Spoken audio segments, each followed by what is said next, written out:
Hi, my name is Felicia, and I have a son named Sebastian who just turned 3 years old, and he has chronic granulomatous disease.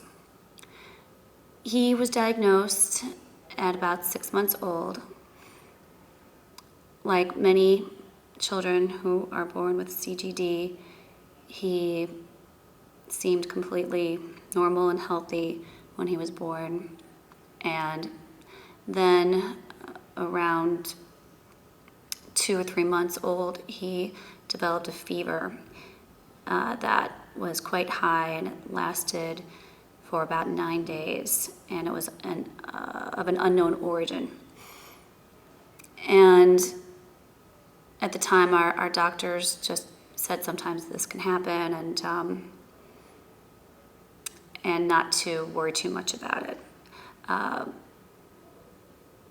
So we just moved on, and we then thought that life was going to be normal. Well, a month later, he developed a perirectal abscess, and we were told that he would need what's called an IND, incision and drainage. So that involved staying in the hospital overnight, general anesthesia, and the aftercare was quite challenging because we had to keep that area clean. And as you know, when you have a baby who is in a diaper, it's very difficult to keep that area clean. And so we did get through that, and he had begun to heal when about a month later, or two months later, another one developed, and this one was much bigger. And we had to go through that process again. At this point, even though doctors were telling us that sometimes these things happen to children, and certain children might be susceptible to perirectal abscesses, we felt that a second opinion was warranted, and I consulted our pediatrician and told him that we would like an appointment with an immunologist to run some more tests. And we had quite a few tests run. We were in and out of the hospital at that point, and looking. They were looking for everything that you could think of, and it was quite a scary time. And finally, I'll never forget the day that we got the diagnosis. We were asked to come and meet with our immunologist at Weill Cornell in Manhattan, and she had said that Sebastian had chronic granulomatous disease, and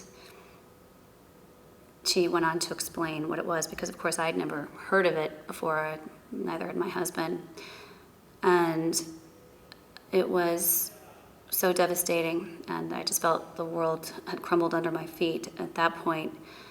Back in 2012,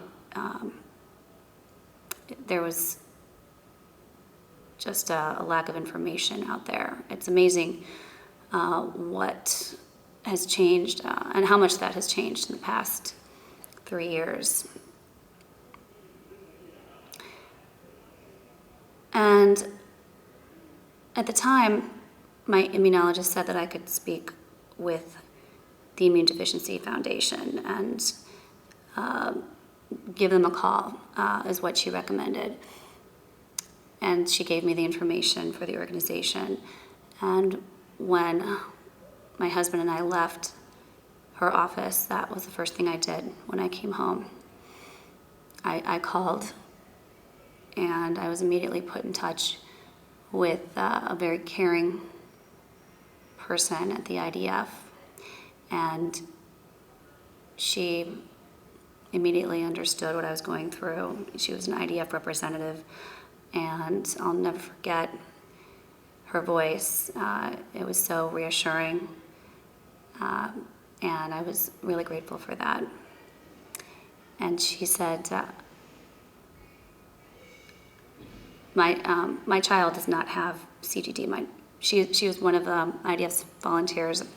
She said, my child does have an immune deficiency, but I'm going to put you in touch with another mother whose son does have CGD. And shortly thereafter, I got a call from a mom named Barbara who told me about her son, and she had mentioned that he was in college. And just when I heard that, college, and that he was doing well, immediately I had hope. Because at that point, what I had heard from my immunologist and what I, of course, had seen on the internet was not very encouraging. And I thought, okay, I can do this. Sebastian was immediately put on standard prophylaxis, and since that time, he has not had another major infection. He has had some recurrence of the perirectal abscess issue, but it hasn't been anything that has been as major as prior to going on prophylaxis. And we felt that we knew at that point how to manage it, and we became a little bit more, how shall we say, the anxiety never goes away, but just a little bit more confident once we got the diagnosis, and at least we knew what we were dealing with. And we've been able to live with CGD. Since that time, I've also been very fortunate to get involved with the IDF.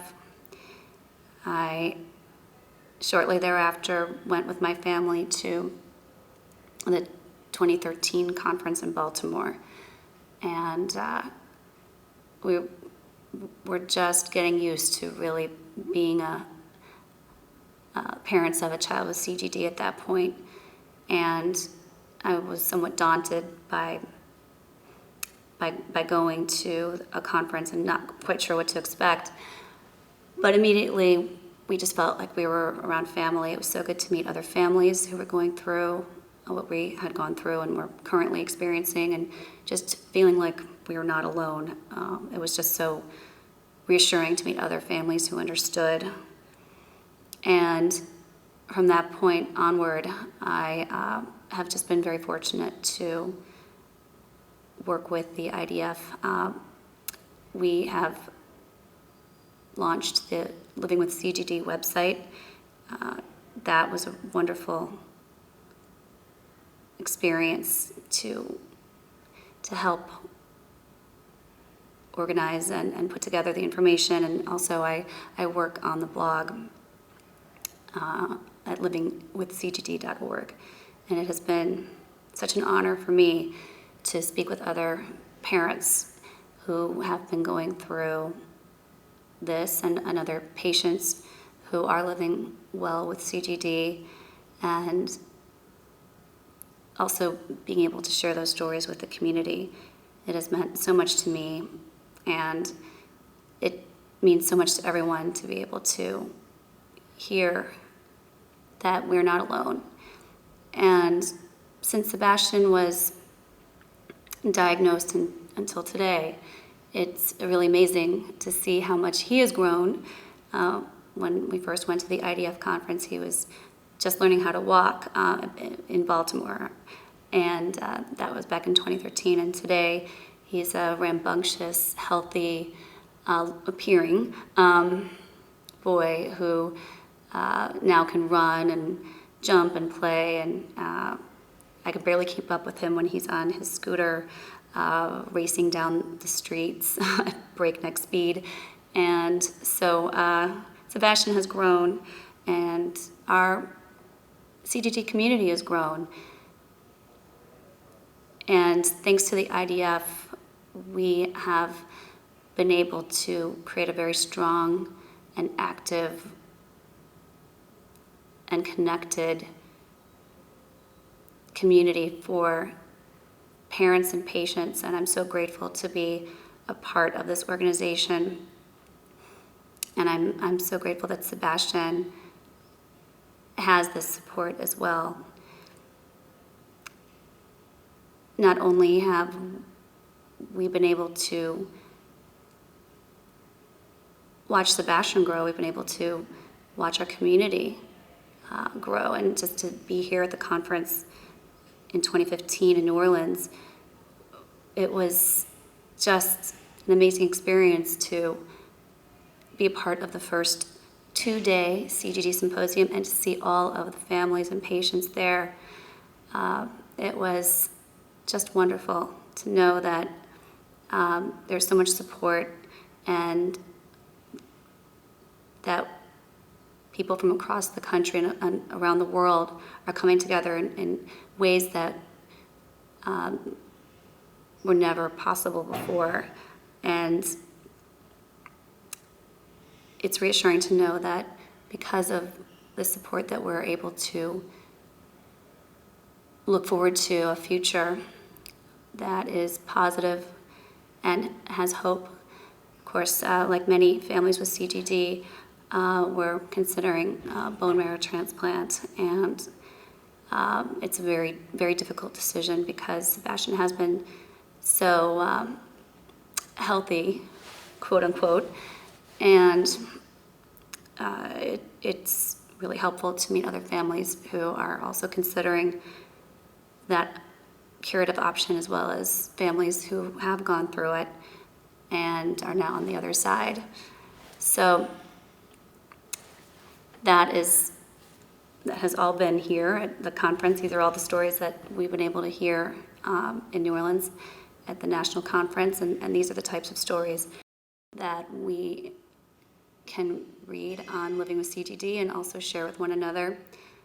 And I just feel fortunate to be one of the voices who can tell you that it is possible to live with CGD.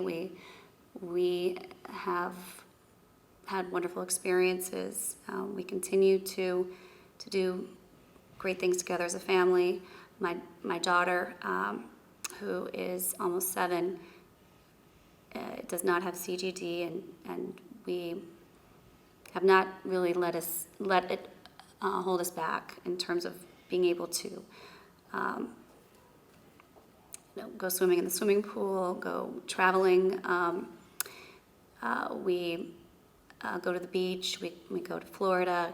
I have family in Canada. We go basically anywhere, as long as it's clearly not one of the CGD danger zones or places, lakes, and you know the not to do list. So we've really been able to enjoy Sebastian and enjoy this time at the conference and enjoy meeting other families.